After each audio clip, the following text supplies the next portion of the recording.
నమస్కారం అండి. హలో, నమస్కారం అండి. మీరు ఎవరండి? మీరు కదా నాకు ఫోన్ చేసింది.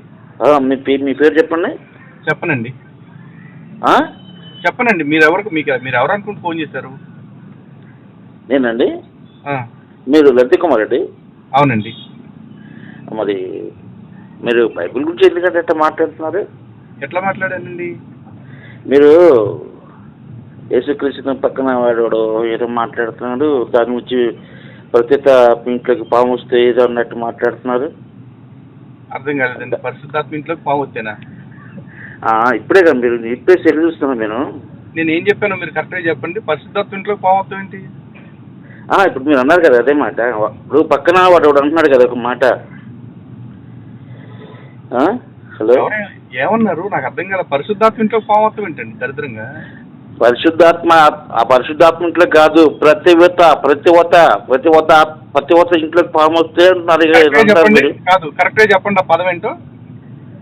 ప్రతి ఒక్క ఇంట్లోకి పాము వస్తే ఏంటి?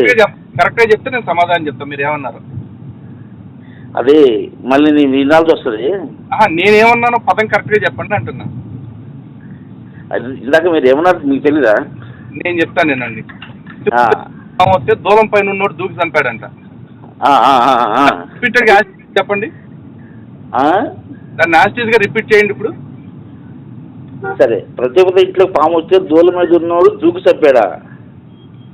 సరే, మీకోసం మళ్ళీ చెప్తాను, దాన్ని రిపీట్ చేయండి. పతివ్రత ఇంట్లోకి పాము వస్తే దూలం పైన ఉన్నోడు దూకి చంపాడంట. ఏదైనా ఒక్క విషయం అండి ఏందో లేదో చెప్తేనే కానీ నేను మీతో మాట్లాడండి.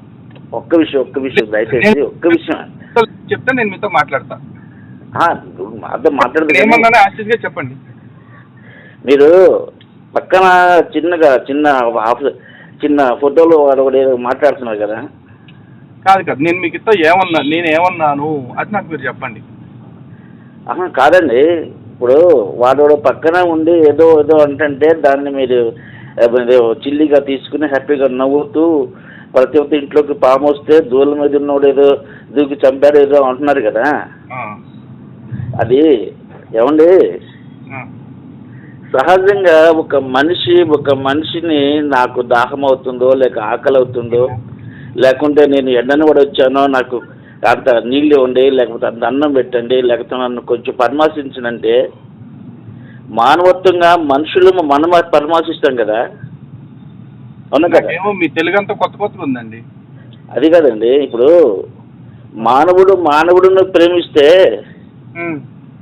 మరి మీరు మానవులై ఉండి దేవుణ్ణి ఎలా దూషిస్తున్నారండి? నాకు అర్థం కాదు. దేవుణ్ణి నేను ఎప్పుడు దూషించలేదండి. ఇప్పుడు మీరు అన్నారు, మీరు హ్యాపీగా నవ్వుతున్నారు కదా. అతను పక్కన ఉండి ఏదో మాట్లాడుతున్నారు. యేసుక్రీస్తు అన్నాడు, యేసుక్రీస్తు ఏదో ముద్ర అన్నాడు, ఏదో అంటున్నాడు. నేను దేవుణ్ణి దూషించానా యేసుక్రీస్తుని దూషించానన్నా మీరు చెప్పాలనుకుంటుంది? నేను దేవుణ్ణా దూషించింది యేసుక్రీస్తునా మీరు అనేది? యేసుక్రీస్తే దేవుడు. ఎవరికి? ఒక్క మాట చెప్పండి. ఎవరికి దేవుడు? వినండి. సృష్టికి దేవుడు, సృష్టికి సర్వ మానవాళికి దేవుడు. యేసును పూజిస్తే సర్వనాశనం అయిపోయి నరకానికి పోతారని చెప్పేసి బైబిల్ ఆధారం. అంతే కాదు, వినండి. యేసును పూజిస్తే నరకానికి పోతారని బైబిల్ ఆధారమా? మీరు చెప్పే సూదం తినడానికి కాదు కదండి నేను ఫోన్ ఎత్తింది. నేను మాట్లాడటానికి మీరు ఫోన్ చేశారు, దాన్ని మాట్లాడండి. అదే మాట్లాడుతున్నా కదా. మరి మీరు అంటున్నారు కదా యేసుక్రీస్తుని పూజిస్తే నరకానికి పోతారు మీరు అంటున్నారు కదా. నరకానికి పోతారు కదా. మరి ఎక్కడుంది? యేసుక్రీస్తుని పూజిస్తే నరకానికి పోతారని ఎక్కడుంది? మీరు ఇప్పుడు అది కాదు, మీరు మాట్లాడాల్సిన మాట ఏంటి? నేను యేసుక్రీస్తుని దూషించానా? మీరు అన్న మాటకే నేను అడుగుతున్నా కదా. యేసుక్రీస్తుని పూజిస్తే నరకానికి పోతారని ఎక్కడుంది? హలో, బైబిల్ దేవుడు ఎవరండి ఇంతకీ? బైబిల్ దేవుడా? నిజమైన సృష్టికర్త యెహోవా దేవుడు. మరి యేసు ఎవరు? యేసు దేవుని కుమారుడు. యెహోవా తండ్రి దేవుని కుమారుడు ఆయన. ఆగండి. హలో, చెప్పండి. కొంచెం బైబిల్ నాకు చెప్పండి, నేర్చుకుంటాను. బైబిల్లో దేవుడు యెహోవా కదా. ఏమండి, అది త్రిత్వనామము.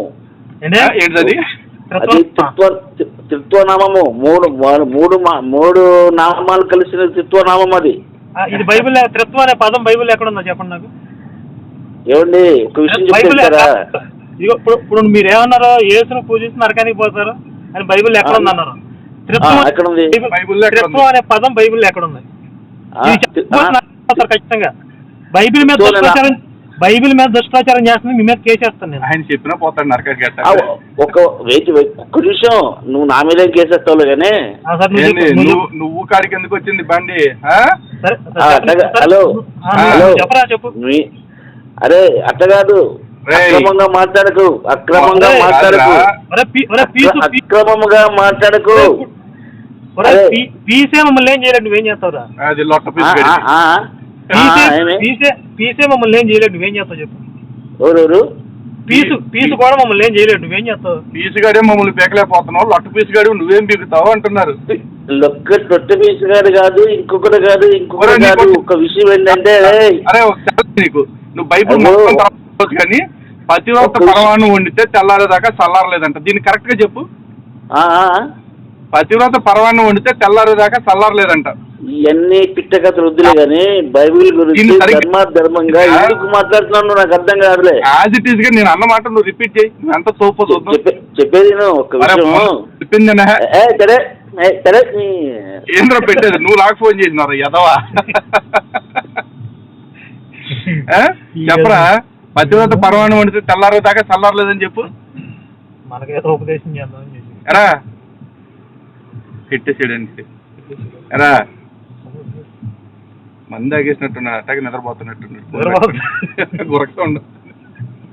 ఎరా అంతేనారా జెసి? రేయ్ అయిపోయింది బతుకు. ఎరా ఫోన్ పెట్టేస్తున్నావా? మాట్లాడకుండా ముఖం అట్ట ఎమ్మెల్యే పెట్టి కూర్చుంటట. ఐ మీన్ మళ్ళీ మొగ్గల్లే. రే బాబు అయిపోయిందని పెట్టేసినట్టు.